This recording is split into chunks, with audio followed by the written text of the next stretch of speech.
this video, we'll be reviewing a hand from the 100k pound Triton main event in London between two high-stakes pros, Nick Schulman and Michael Zhang. This is early on in the tournament and the players are quite deep stacked and playing seven-handed. Discuss it on the table. I did notice, I mentioned this last night, but I came here and they didn't stamp the passport for the U.S. I guess there's 7 countries that they no longer, when you come, they just don't stamp it. So I had my son come his first trip ever. I was kind of excited to see him get a little stamp, and they wouldn't give it. So give him a stamp. Yeah. But Schulman had a big hint, 2 10s earlier. My man Zhang's ready to mix it up. I think, this is one, if he's 3-betting all the king jack, squeezing king jacks, 3-betting queen jack off, could be in his 4-bet range. Especially on this matchup, it's important to note early position raises versus cutoff button, or these are a little less, get a little less credit when you 3-bet cutoff button. And Zhang ate his Wheaties. He's in there. He's ready to go. It's almost one of those ones where the third one's like, how could he have it? And he doesn't. But if he were to 4-bet here, it'd look pretty strong. And I would put him in the. There it is. Look at that. 4-bet. Check the temperature. Right into Schulman's rockets on the button. The action folds around to Michael in the cutoff, and he raises with queen jack off with slightly more than min raise. Nick wakes up with aces on the button, and he 3-bets roughly 3x. The action then folds around back to Michael, which is where things start to get interesting as he decides to 4-bet. We see that from a GTO perspective, this is a clear fold. Yes, there is an ante, and both players are deep and in later positions, so you would expect to see somewhat wider bluffing ranges. However, the button's 3-betting range should still be relatively snug and weighted towards strong pocket pairs and other holdings that have queen jack dominated. Michael and some others may argue that a steadfast adherence to GTO is a mistake, believing that it is too rigid and predictable, but I think this assertion flies in the face of the overarching principle of GTO, which is to utilize perfectly balanced and unexploitable strategies. As we can see, the solver does include a number of bluffs in its 4-betting range, but does so in a principled as opposed to a random manner. Typically, the GTO pre-flop bluffing range will be comprised of hands that either block the villain's strongest holdings, such as aces, kings, and ace-king, or have decent post-flop playability, which usually means both suitedness and connectedness. Additionally, the GTO strategy provides for unpredictability through the use of mixed strategies. As we can see, pretty much the entire 4-betting range, other than queens plus and ace-king, are being played with varying frequencies, where the player has the option of choosing one strategy or another based on randomizing or even using exploitative reads if so inclined.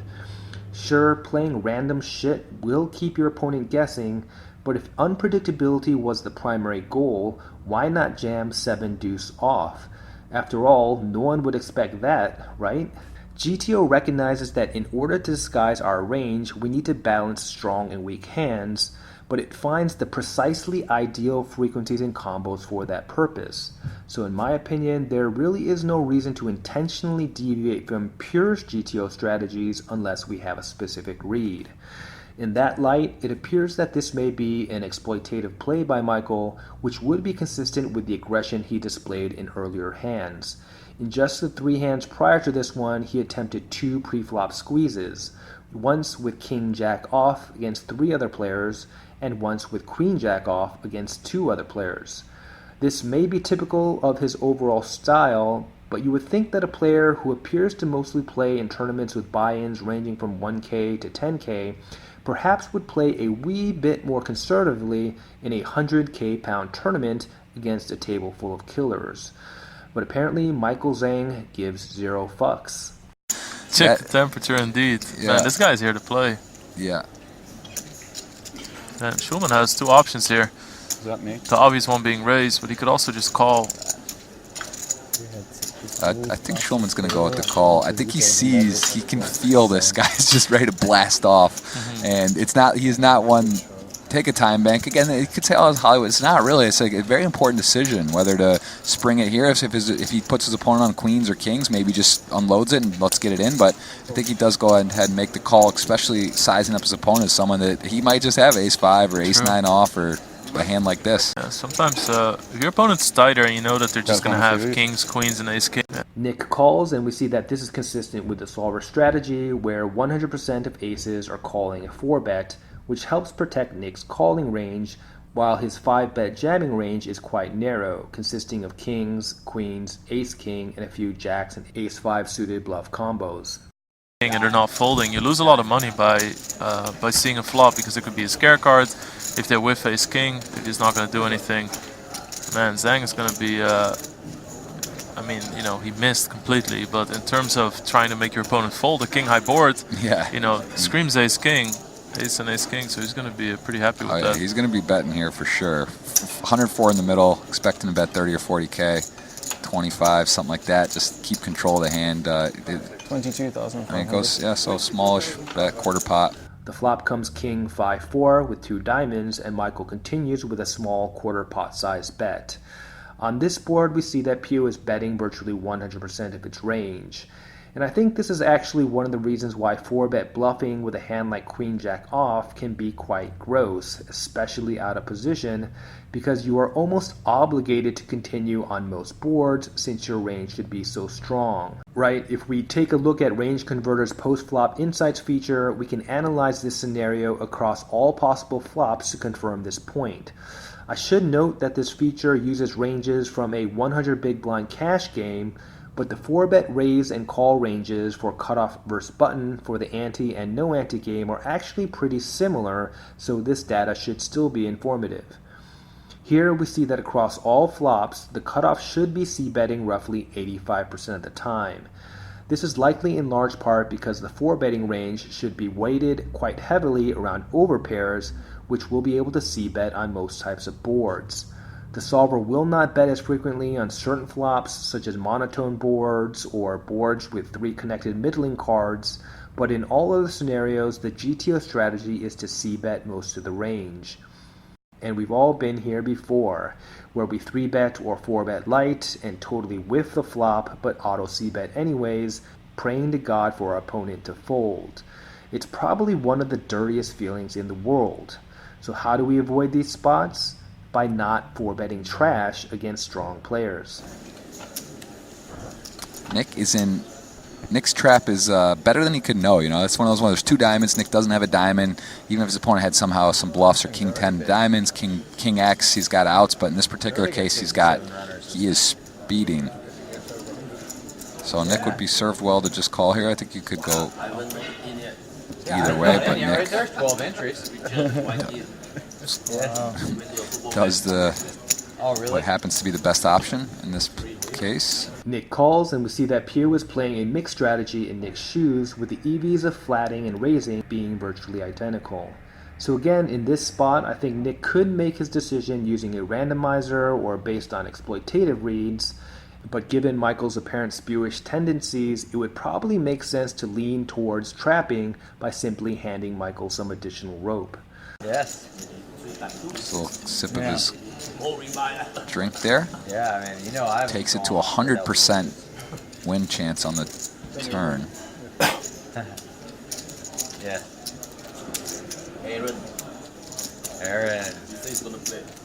Last moment go. This is curious because, you know, if he had turned somehow a queen, a jack, or say the 10 would have been the best card for him to continue with this comfortable betting. Now we'll see what he does with 0% equity bluff. And man, he's just gonna go for it. Man, this is awesome. Also, the small bet on the flop, he realizes, you know, pocket 8s, pocket 9s, they're gonna play exactly the same way. He's gonna bet 68,000. It's just, I really love to see this. So another really cool new face from the Asian scene that really shows us he knows how to play and wants to get in there. The turn is the 2 of spades, and Michael barrels, this time ratcheting up his bet to around half pot. As we can see, Pio dramatically decreases its betting frequency relative to the flop and is checking roughly 40% of the time. With Nick calling the 4-bet and also calling the flop, he should have a number of sets and strong kings here, as well as a number of ace highs that now have a gut shot, so Michael's fold equity should be severely diminished. And we can see that out of Michael's entire range, Queen Jack off is actually the #1 candidate to give up with here due to its low equity, as the solver is checking 99.9% of the time in Michael's shoes. And this is not surprising since the solvers typically only bluffs with holdings that either have draw equity, such as these flush and straight draws, or blockers or unblockers. Of course, there are exceptions to this, including where a player c-bets the flop with a range advantage or bluffs all of its low equity hands on the river when its range is very compressed. But for the most part, Pio does not allocate bluffs to random combos. So this again appears to be a purely exploitative play by Michael, but unfortunately for him, just being super aggressive and having a sweet afro will not be enough to intimidate a man with ice in his veins like Nick Schulman, especially when he's holding pocket rockets. So just to let you know that event 1 was won by Linus Love. Event 2, the 50K, Jason Kuhn was defeated by Charlie Carell heads up. We're both at this table, Check. and now here is 4-bet free flop. Oh, 4-bet. the main event, 100,000 pound entry. Similar to the turn, we see that the EVs between calling and raising aces are quite close, so either play should be fine in this spot, though frequency-wise, Pio prefers simply calling, and Nick obliges. In a very nice spot here. Oh, Zhang does nick a piece.